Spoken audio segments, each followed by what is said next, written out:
Sa sortie de prison, la sortie de prison d'Ousmane Sonko et de Bassirou Diomaye Faye à la veille de la dernière présidentielle, les pourparlers avec Macky Sall, ce qui est appelé le protocole du Cap Manuel, du nom de la prison dakaroise où étaient écroués les deux dirigeants. Qu'est-ce qui s'est passé, Maître Bamba Cissé? Bon, moi je m'étonne qu'on parle de protocole. Si vous avez un accord écrit, je vous demande de me le produire, parce qu'un protocole, il est écrit. J'ai bien dit ce qui est appelé le protocole jusqu'ici. Donc, les différentes parties... si vous n'avez pas de preuve de l'existence de ce protocole... C'est pas à moi de donner la preuve, c'est pour ça que je vous pose la question. Est-ce qu'il y a eu un protocole du Cap Manuel ou pas? Non, vous avez avancé une idée. En droit, on dit que actori incumbit probation. La charge de la preuve incombe à celui qui avance l'idée. Moi, je me demande où se trouve ce protocole-là. Je répète la question si vous voulez. Je répète la question. La sortie de prison d'Ousmane Sonko et de Bassirou Diomaye Faye à la veille de la dernière présidentielle, les pourparlers avec Macky Sall, les négociations, ce qui est appelé le protocole du Cap Manuel, du nom de la prison dakaroise où étaient écroués les deux dirigeants. Qu'est-ce qui s'est passé? C'est le terme protocole que je récuse. Moi, j'étais au cœur du droit. Attendez. Ça, c'est pas un terme juridique. C'est pas nous qui l'avons inventé. Quand on parle de protocole, c'est par rapport à un accord de volonté, un écrit. Ce ne sont pas les médias qui l'ont inventé. On a entendu ça parce que simplement, il y a eu par le passé des gens qui se sont compromis en prison et qui ont signé des actes. Il y a eu des protocoles signés. Tout est dit maintenant. Alors, il y a eu des protocoles signés. Tout est dit maintenant. Mais depuis très longtemps, vous parlez de protocole sans me produire un écrit. Or, dans la tradition des protocoles, ce n'est pas en nous entre guillemets, dans la tradition des protocoles, demandez ce document à ceux qui ont avancé. Mais moi, le protocole du Cap Manuel, je ne l'ai pas vu. Quel est le problème? Mais Ousmane Sonko a déjà répondu à la question. Il vous a dit, il y avait le président Bassirou Diomaye Faye qui était là, ainsi que les leaders, que des émissaires lui ont été envoyés. Moi, je les connais tous, parce que j'étais au cœur de l'action. Des gens ont été envoyés à Sonko. Il était au Cap Manuel.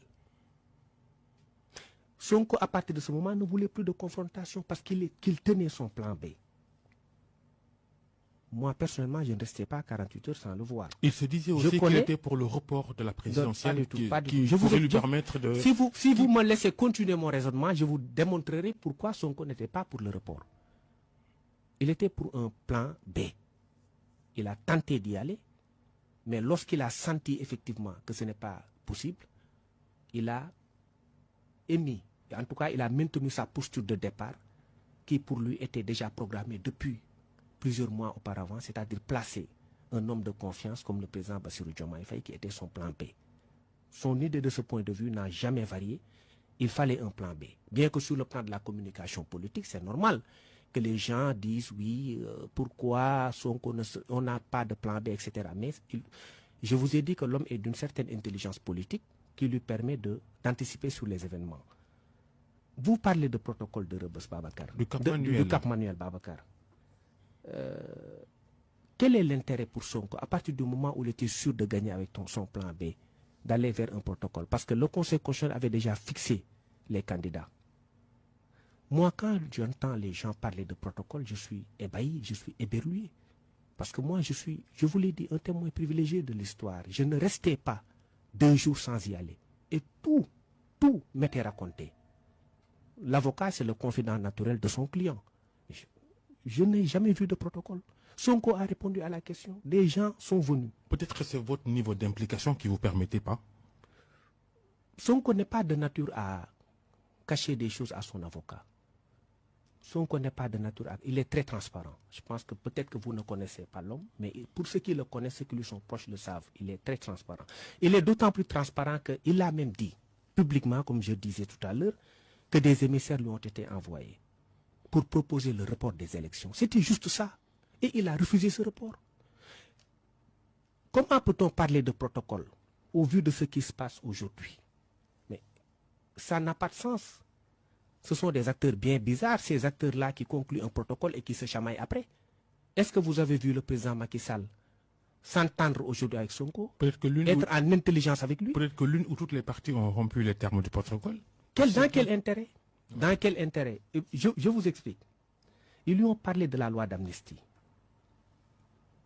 Sonko a dit niet par rapport à cette loi d'amnistie. En exigeant que les crimes de sang soient compris, ce qu'il appelle les crimes de sang, soient compris dans la loi d'amnistie. Sinon que PASTEF ne la voterait pas. Il a même instruit les députés de PASTEF de ne pas voter cette loi. La question avait été posée en plénière au ministre de la Justice d'alors d'ailleurs. PASTEF a voté contre la loi d'amnistie. Comment peut-on, dans ces conditions, continuer à parler de protocole?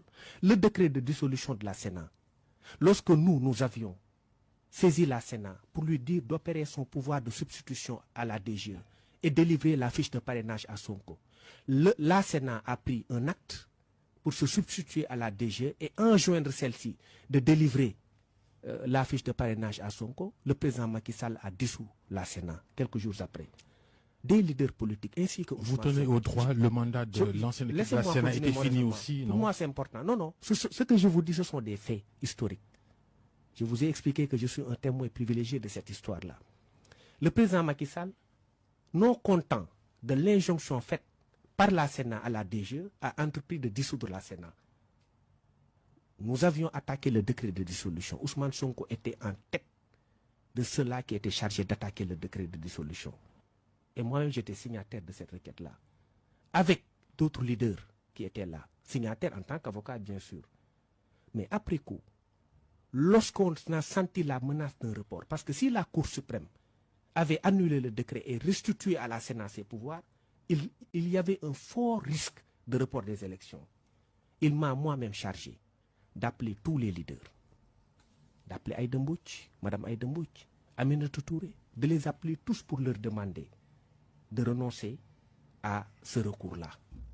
Comment peut-on dans ces conditions parler de protocole? L'autre élément, dites-moi quelle est la contrepartie obtenue par Sonko dans ces négociations dont vous parlez. Et enfin, est-ce que vous oubliez qu'il a même instruit ses députés d'attaquer le décret qui reportait les élections? Et sur cette requête, le Conseil constitutionnel a annulé la décision de report des élections présidentielles. Comment encore, dans ce cas, peut-on parler de protocole? Et donc, c'est un ensemble d'éléments, c'est un chapelet d'éléments et d'argumentaires qui vous prouvent que Sonko n'était pas en intelligence, entre guillemets, avec l'ennemi.